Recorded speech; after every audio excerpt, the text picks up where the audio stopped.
ব্রাজিলের জার্সিতে ১০০ ম্যাচে ২৮ গোল আছে এই ফরোয়ার্ডের। এছাড়া রিয়াল মাদ্রিদের মতো ক্লাবের জার্সিতে ৩৫টি গোলের মালিক তিনি। বলছিলাম ব্রাজিলিয়ান তারকা রবিনহোর কথা।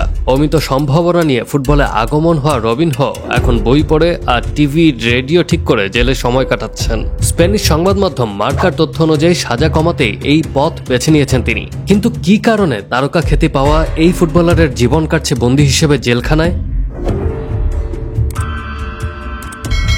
২০১৩ সালে এসি মিলানে খেলাকালীন আলবেনিয়ান এক নারীকে ধর্ষণের অভিযোগে ৯ বছরের জেল হয় রবিনহোর। প্রায় ১ বছর ধরে তাই জেলবন্দী হিসেবে আছেন সাবেক ফুটবল তারকা। ব্রাজিলের জার্সিতে একসময় নিয়মিত মুখ ছিলেন Robinho. Real Madrid, Manchester city, AC মিলানের মতো শীর্ষ ক্লাবের জার্সি গায়ে জড়িয়েছেন সাবেক এই তারকা। সম্ভাবনা থাকলেও প্রতিভার সবটুকু দিতে না পারায় এই ব্রাজিলিয়ানকে নিয়ে সমর্থকদের আক্ষেপ অবশ্য কম নয়।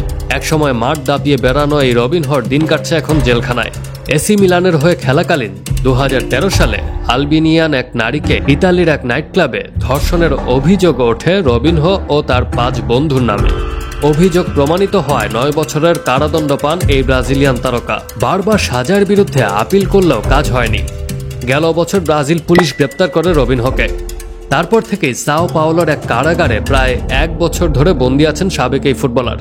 স্প্যানিশ সংবাদ মাধ্যম মার্কার দেয়া তথ্য মতে রোগ পোহানোর সময় অন্যের থেকে ধার করা বুট নিয়ে ফুটবল খেলেন রবিনহো। শুধু তাই নয়, কারাগারে থেকে ৬০০ ঘন্টার ইলেকট্রনিক্স কোর্স করেছেন তিনি।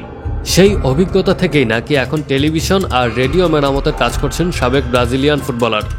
ব্রাজিলের কারা আইন অনুযায়ী কোনো কয়েদি ভালো আচরণ কিংবা ভালো কাজ করলে ধীরে ধীরে তার সাজা কমতে থাকে।